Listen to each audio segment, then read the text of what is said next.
berjalan. Sama seperti sinar matahari yang selalu datang setiap pagi, yang menyiratkan kegembiraan dan harapan baru sedang menanti Anda hari ini. Agar dapat meraih kebahagiaan dan terus membangun harapan baru, mari tetap awali hari-hari kita dengan firman Tuhan. Kita berdoa. Damai sejahtera Allah yang melampaui segala akal kiranya memelihara hati dan pikiran kamu sekalian di dalam nama Tuhan Yesus Kristus. Amin. Jemaat yang terkasih dalam nama Tuhan Yesus Kristus, renungan harian HKBP Resort Sutoyo, Rabu 15 Desember 2021, tertulis di Lukas 21 ayat 27. Demikian dikatakan. Pada waktu itu orang akan melihat Anak Manusia datang dalam awan dengan segala kekuasaan dan kemuliaannya.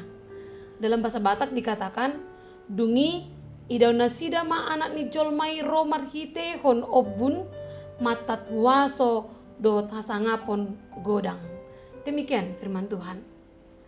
Banyak peristiwa-peristiwa alam membuat ketakutan bagi kita karena bisa mengakibatkan kematian bagi makhluk apa saja di muka bumi ini. Peristiwa-peristiwa alam juga dapat memusnahkan harta benda, juga merenggut begitu banyak korban jiwa. Renungan kita hari ini ingin mengajarkan kita untuk dapat memiliki sikap yang benar dan bijak dalam menghadapi peristiwa-peristiwa alam yang dijelaskan oleh firman Allah sebagai tanda-tanda kedatangan Anak Manusia itu. Sikap ketakutan, kebingungan, dan kecemasan bukanlah sikap yang benar, apalagi sampai berlebihan sehingga menyebabkan kematian. Itu tidak ada gunanya. Kedatangan Anak Manusia memang pasti akan terjadi dalam fenomena alam.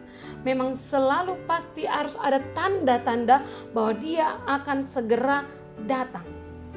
Tetapi kapan waktunya kita tidak berhak untuk memprediksinya, apalagi memastikan kapan Dia akan datang. Alkitab dengan jelas mengatakan bahwa sekalipun tanda-tandanya sudah jelas, tetapi kapan Dia datang itu tidak seorang pun manusia yang tahu. Sebagai orang percaya, mari kita berpikir dan bertindak yang benar sesuai dengan firman Allah dalam menyikapi tanda-tanda atau peristiwa-peristiwa di sekitar kita. Akhir dunia bisa dibayangkan seperti dalam sebuah pesta. Waktu untuk mempersiapkan acara itu pastilah lebih banyak daripada waktu membongkar setelah acara selesai. Ketika mempersiapkan diperlukan waktu yang lebih lama, pemikiran yang lebih banyak, tenaga yang lebih besar, dan juga biaya yang tidak sedikit. Hasilnya semua serba teratur, rapi, dan tersusun. Orang menjadi nyaman untuk memandang dan menikmatinya. Tetapi ketika hendak membongkar, pastilah semuanya berjalan lebih cepat. Tidak perlu pikiran yang panjang, biaya juga lebih murah. Tenaga juga tidak sebanyak ketika mempersiapkannya. Membongkar berarti menjadi tidak teratur lagi, tidak tersusun lagi, tidak enak dipandang mata, apalagi dinikmati. Dan semua orang bisa melakukan itu dengan mudah. Akhir acara bisa dibahasakan dengan tibanya kehancuran dari apa yang sudah disusun dengan baik dan terencana. Demikian juga dalam hidup kita. Di akhir kehidupan ini, apa yang tadinya terlihat baik menjadi hancur lebur. Yang tadinya tenang-tenang menjadi kacau balau. Bencana dan nestapa ada di mana-mana. Ratapan tangis dan rintihan kesakitan menjadi gambaran yang jelas terbayang. Semuanya menjadi hancur. Saat ini kita pun berhadapan dengan berbagai macam kekacauan yang terjadi, baik yang skala pribadi maupun yang massal. Kenyataan sakit, kelaparan, peperangan, penganiayaan, terorisme, dan macam-macam situasi lainnya menjadi kekacauan yang nyata bisa dialami oleh siapa saja. Orang yang sakit bisa jadi merasa bahwa kehancuran dunia sudah tiba jika ia kehilangan harapan dan imannya. Orang yang kelimpahan harta benda pun juga bisa merasa dunia sudah berakhir ketika jiwa tidak menemukan kedamaian dan kebahagiaan. Namun, bagi orang beriman, berhadapan dengan situasi seperti itu menjadi tanda bahwa Tuhan akan datang. Menjadi saat yang kita nantikan, saat kita kembali kepadanya. Oleh karena itu saudaraku, orang beriman akan tetap mampu bertahan dalam situasi apapun dan kapanpun.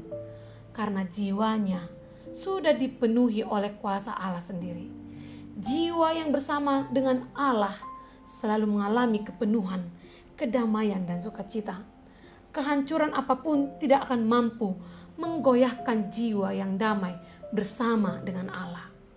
Agar kita bisa menerima keselamatan di akhir kehidupan ini, mari kita tinggalkan hidup lama kita dan hidup dalam hidup yang baru bersama Yesus untuk menyaksikan kasih-Nya bagi dunia ini yang pasti hadir dalam kuasa dan kemuliaan-Nya. Amin. Kita berdoa. Ya Tuhan, ajarilah kami untuk senantiasa setia dan berserah diri kepadamu. Semoga kami tidak mudah putus asa dan putus iman ketika kami melihat kejadian yang bisa menggoncang hidup jasmani kami. Jadikan hati kami teguh sampai Engkau hadir dalam tanda-tanda keajaiban-Mu. Terima kasih Tuhan. Amin. Jemaat Tuhan, selamat menjalani hari-hari Anda hari ini. Salam sehat, Tuhan memberkati.